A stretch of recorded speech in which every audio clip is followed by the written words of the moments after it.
This YCN segment is brought to you by Lake Sunapee Visiting Nurse Association and Hospice.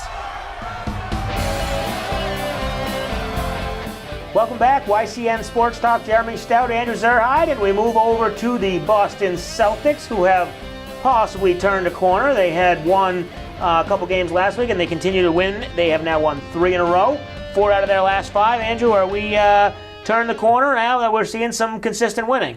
Yeah, a little bit. I'd like to see this team beat some of the top teams. I think when the Celtics beat Toronto a couple weeks ago in overtime, I thought that was kind of a turning point.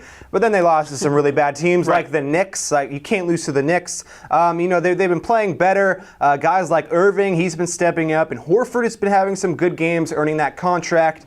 And really, a number of guys have been stepping up. But winning 4 out of 5. Considering the way they started this season, I will take that any day, definitely. Right, and one of the guys you didn't mention, but he's been stepping up, is Gordon Hayward. Yeah. And big night off the bench the other night, 30 points in 30 minutes. Yeah. Big 8 for 16 shooting, a good effort. That's what they need to see more of him. Do they keep him on the bench and say, hey, you're the 6th man? Maybe that's just his role for right now. Yeah, 30 minutes off the bench, I know that's not starting, but that's basically, it's a starting player time, the amount of time he's actually on the court. Maybe they keep him on the bench. Maybe they're going to kind of limit his minutes, but 30 points in 30 minutes, if he's feeling healthy, if that ankle is feeling okay, if he's completely fine with it, then why not? We've seen his potential, right? He can be an all-star type player, so maybe now he feels good. He can put a lot of weight on that ankle, on that foot, right? So, 30 points in 30 minutes. If he's coming off the bench, right, and they're getting that kind of production, why not have him come off the bench? Well, right? And that's the thing. You hope that Brad Stevens doesn't say, okay, he's healthy, he's ready to go, and then throw him right back into the starting lineup, right. Because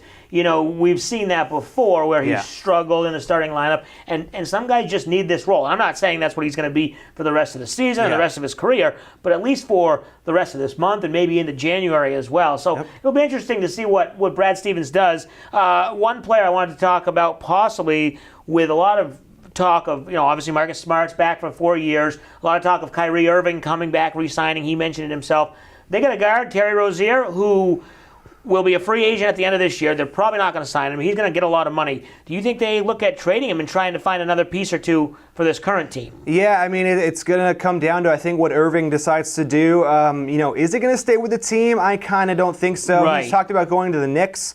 So if Irving is going to, be gone at the end of this season, Terry Rozier, he could be a good point guard to kind of build your team around. Marcus Smart is there. They're kind of similar players. Marcus Smart is more kind of a defensive, kind of aggressive, physical player. But Terry Rozier, so if Irving is staying, I do think they should cash in on Terry Rozier. They have to trade a couple of their pieces, whether it's going to be Rozier, Brown, hopefully not Tatum. I hope they hang on to Tatum. But they should package a couple of these young guys for a big star player. Anthony Davis's name has always been tossed around. I don't see the Pelicans signing Anthony Davis to that Supermax contract.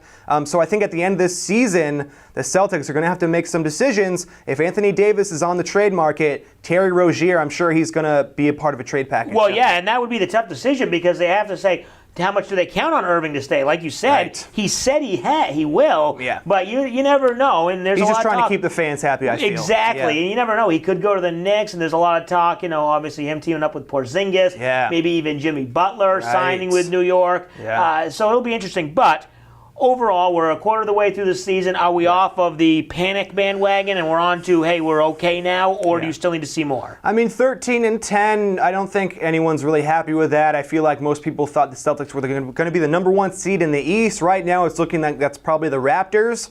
But 13-10, that's not great. But how they started the season, winning 4 of their last 5 games, it's feeling like they're starting to turn a corner. And with Gordon Hayward, with that injury, 30 points in 30 minutes off the bench, that is huge depth for this team. 4 out of 5 games, it's feeling like they're turning a corner. They just got to keep it going as we go through December and January and then get guys healthy like Gordon Hayward. He is healthy, but is he 100%? So lots of NBA season to go. We'll take a break. When we come back, we'll talk some baseball. Hot stove heating up.